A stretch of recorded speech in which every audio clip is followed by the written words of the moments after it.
Nightbeat starts right now. That's a very real threat, and I see that threat increasing, and it's very concerning. San Antonio's FBI special agent in charge has seen many cases play out in and around our area, from the shooting at a church in Sutherland Springs to the serial bombings in Austin. But there's another concern this agent has on his mind. Our KSAT exclusive interview coming up. And we've seen a rash of shootings erupt here at home. San Antonio's Ecumenical Center providing some insight tonight, what they believe may be leading to more people pulling the trigger. Plus, we are assessing President Putin's directive at this time. A convoy of Russian troops threatening Ukraine's capital, what satellite images reveal, and Russia accused of war crimes. Coming up. But first, the gunfire has simply not stopped. San Antonio police officers responding to yet another shooting tonight. One person taken to the hospital. This is right outside the Axio Apartments on Cinnamon Creek on the city's northwest side. Officers haven't said if anyone was arrested in this case. This is at least 5 shootings in San Antonio just today alone. Among today's string of shootings, 2 cases left 2 people dead in just a matter of hours. One of them in the heart of downtown. It has many of us asking, why is there so much violence in our city?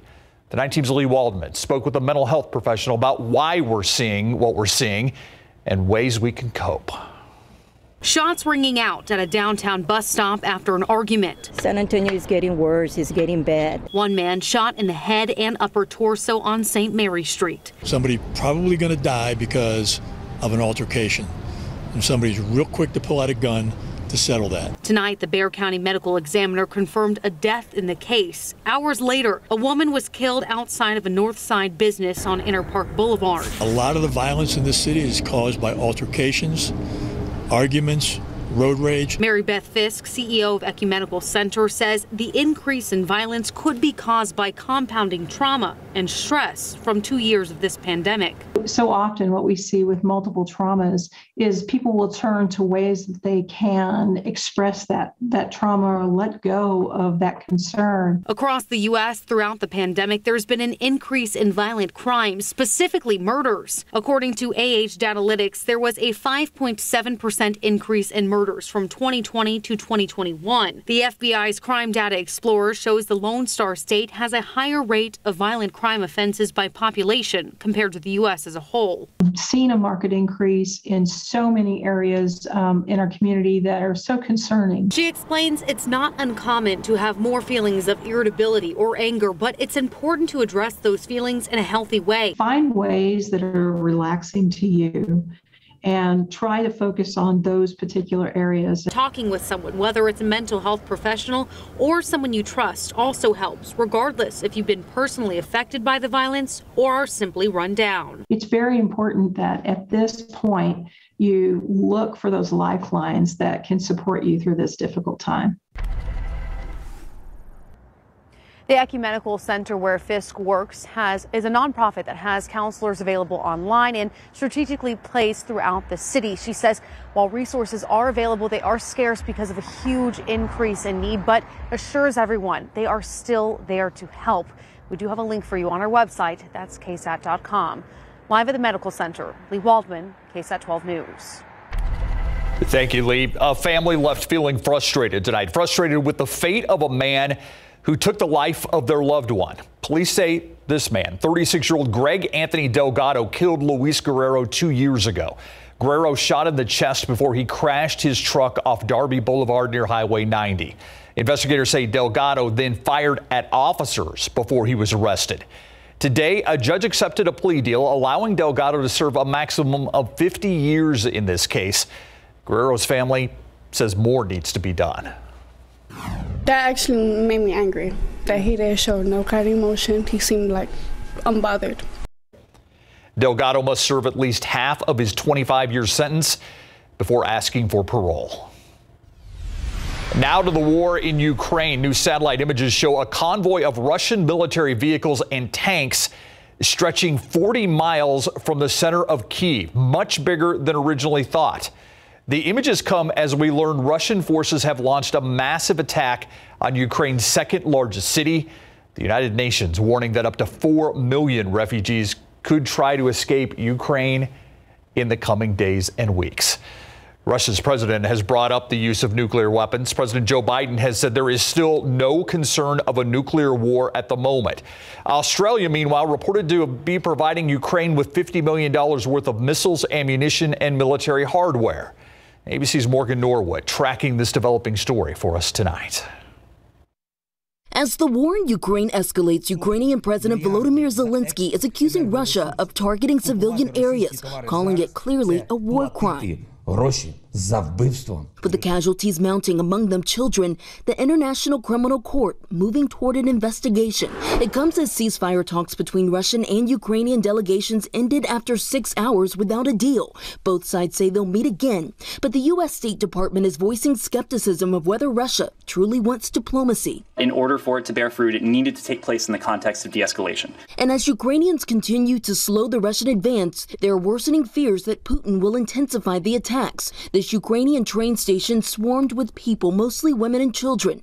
ABC's Matt Gutman is there. We've been watching this group of South Asians and Africans try to get on this train. They keep getting pushed back.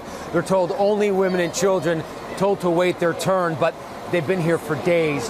Their turn hasn't come. Over in Russia, the economy is feeling the shock of Western sanctions. Switzerland announcing it will break from its tradition of neutrality to freeze Russian assets.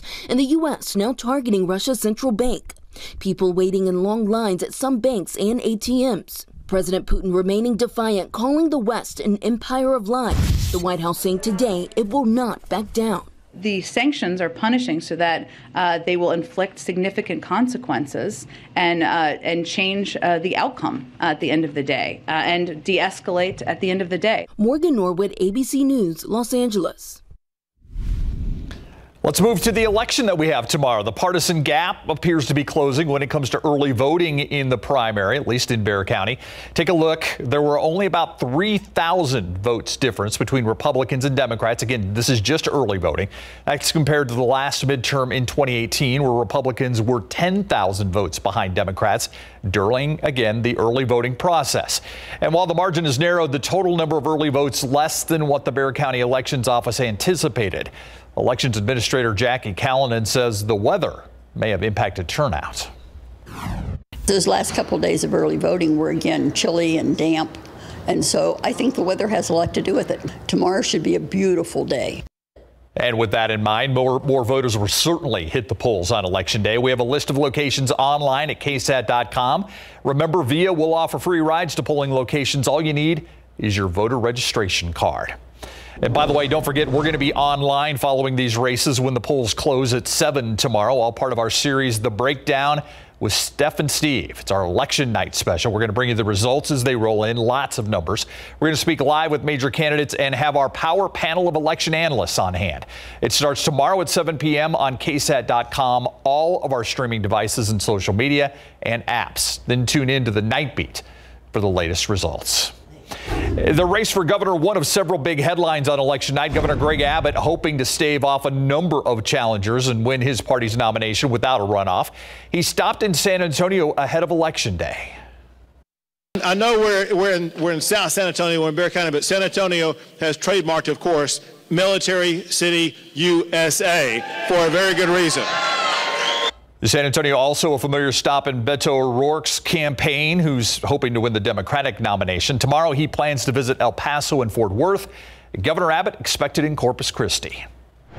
It certainly seems like the pandemic has made the homeless situation worse. It's also delayed a process that gets help to the unsheltered.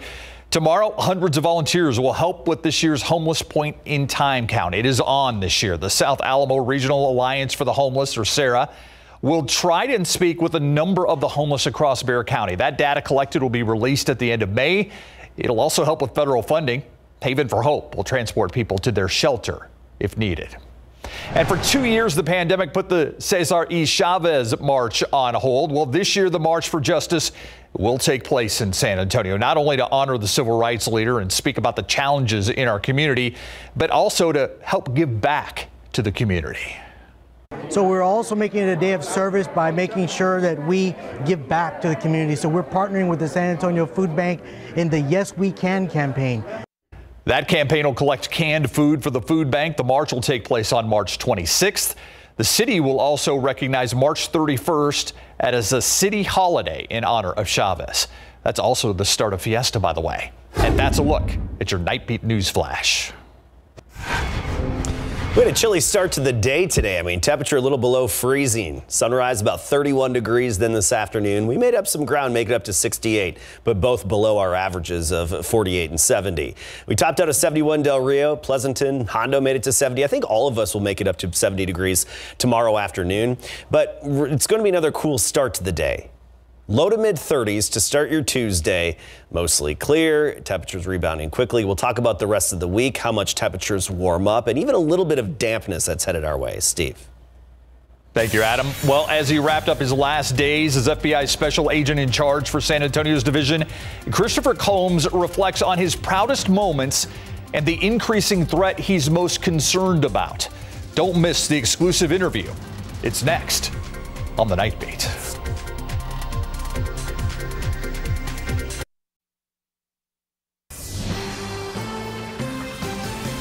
Hey, welcome back. He is the local face of the FBI. On crime scenes, he's the person answering tough questions, oftentimes trying to piece together the most horrible crimes you can imagine.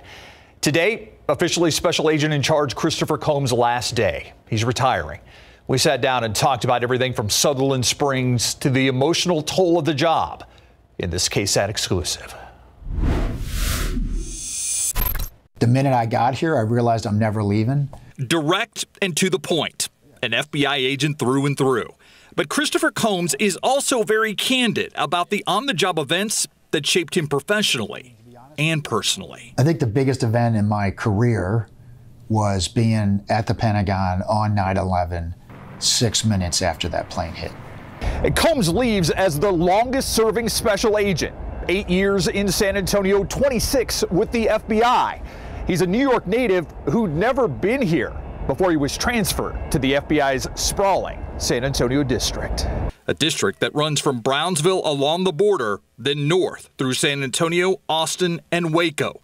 The case he's most proud of, catching the Austin serial bomber before he killed again. We brought 600 FBI agents into Austin. We were able to catch that bomber, working with the Austin police, working with the state police, the ATF, all of the partners. And we saved lives there, and I'm very proud of that. But the case that affected him the most, the mass shooting at First Baptist Church of Sutherland Springs. I've been to 5 active shooters. That was one of them.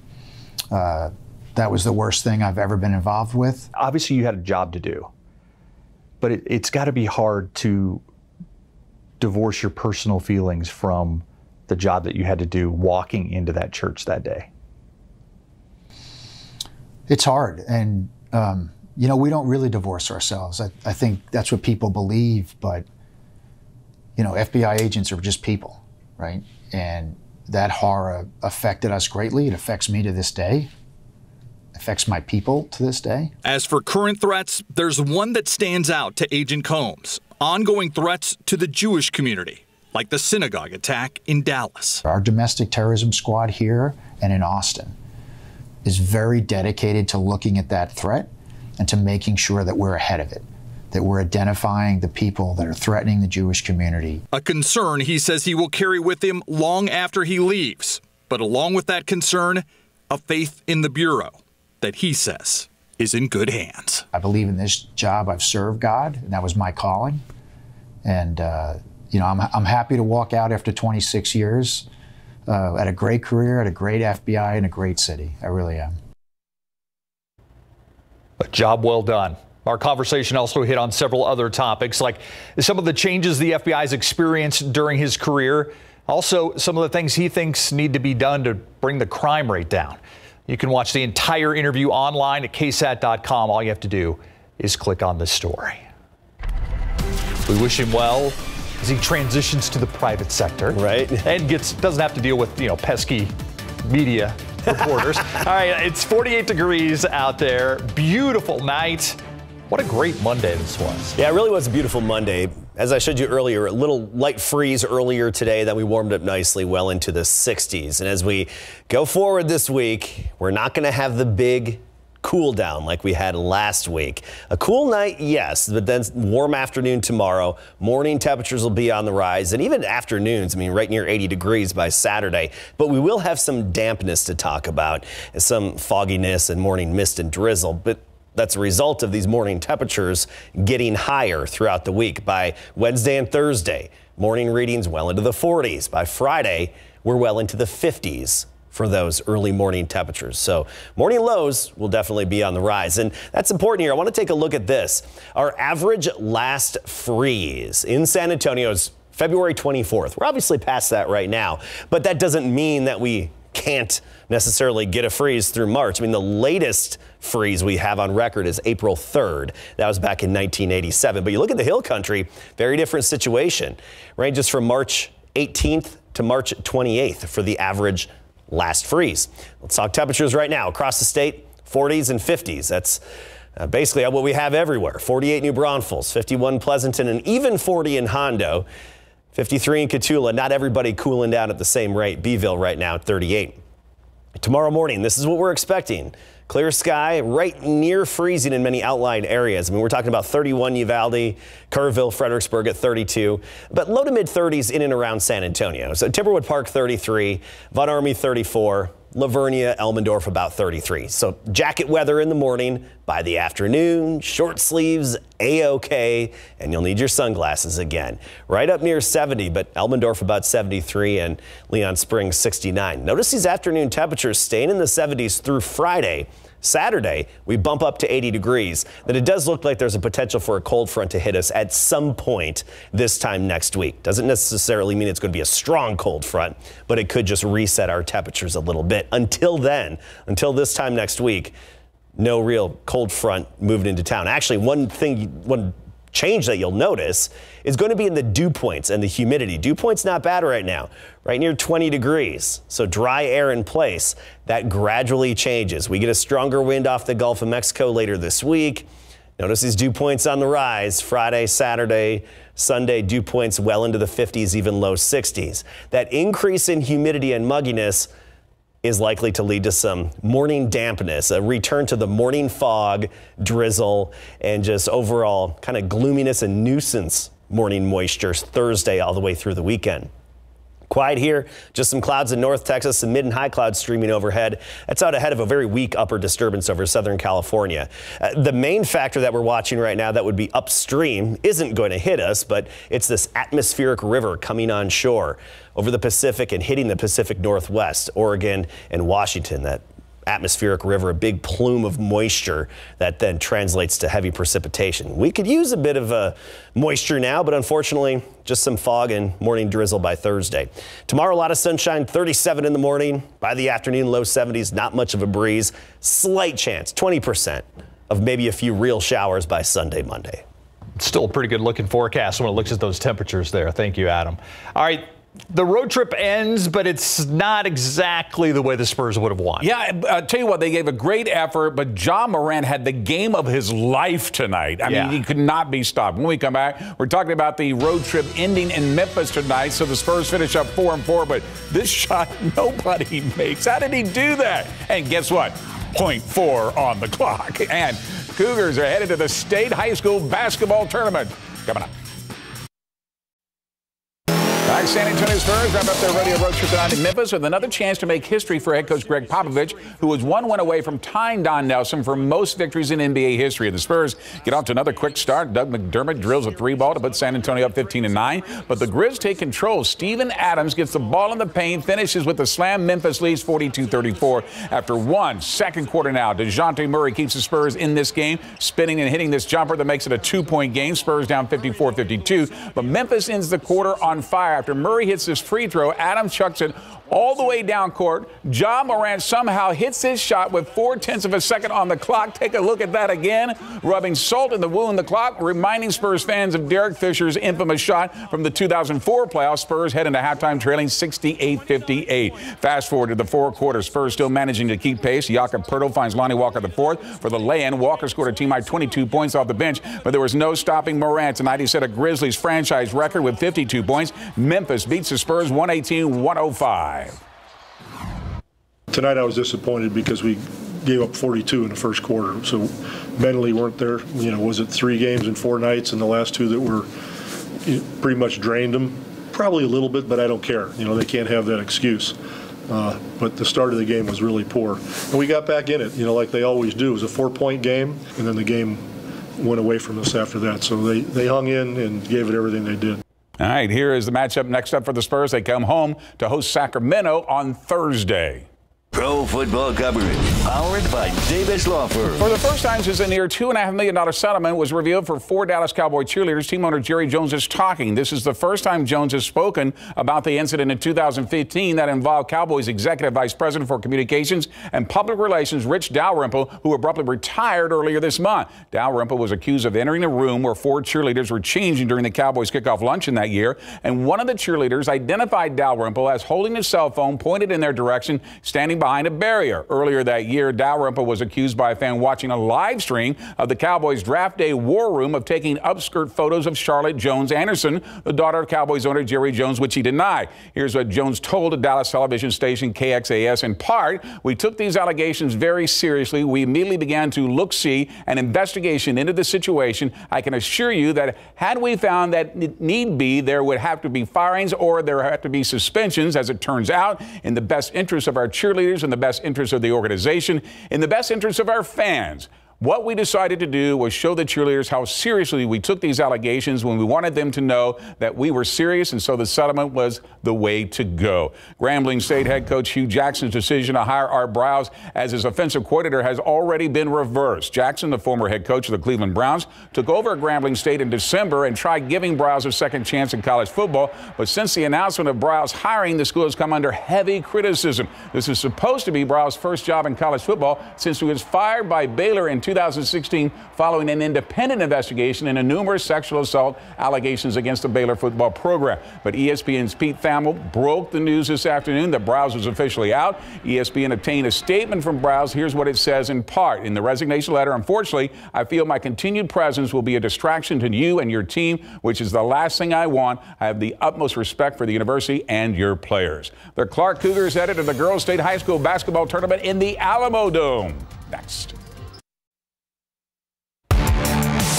The Clark Cougars are headed to the Class 6A Girls High School Basketball State Tournament being held this coming weekend in the Alamo Dome. That's after they were able to hold off Steele 52-49 to win their first ever Region 4 Class 6A championship and now get to advance to the state semifinals on Friday for the first time in school history. Today, they started their workouts at Clark to get ready for DeSoto on Friday night, a team that has a 33-2 record compared to the Cougars' 35-2 season. The last time the Cougars even made it to the regional finals was in 2019, where they lost to eventual state champion Judson. Now it's their time to represent San Antonio. It feels great. It's very exciting. I'm just glad I can get the school recognized and hope I can continue to keep getting the school recognized for the greatness that we've always had. It's a big deal to us, not only for Clark, but for San Antonio, just to be able to go to state and represent like Northside and everyone. Dating back to when we went to the Allen tournament, we were the team that nobody knew about, and I think that that's really big for our city. We're trying to bring it home to our city and just show them who San Antonio Clark is. All right, that's great to hear. Tip-off for Clark Friday night in the Alamo Dome, and the girls' 6A state semifinals set for 8:30. Good luck to the Clark Cougars. Absolutely. Thank you, Greg. We'll be right back. Look at this tomorrow afternoon. Low to mid 70s will be 75 Del Rio, 71 around San Antonio, but that means about 69 Timberwood Park and 73 in Elmendorf. Afternoons, stay there. Mornings get a little bit warmer. Back into the 40s and 50s later this week, so warming up. And then some morning dampness, the nuisance moisture with fog and drizzle Thursday through the weekend. Yeah, we could really use some rain. Yeah, real rain, not just that dampness. Exactly. Thanks, Adam. That's it for the Nightbeat. GMSA at 4:30. See you tomorrow.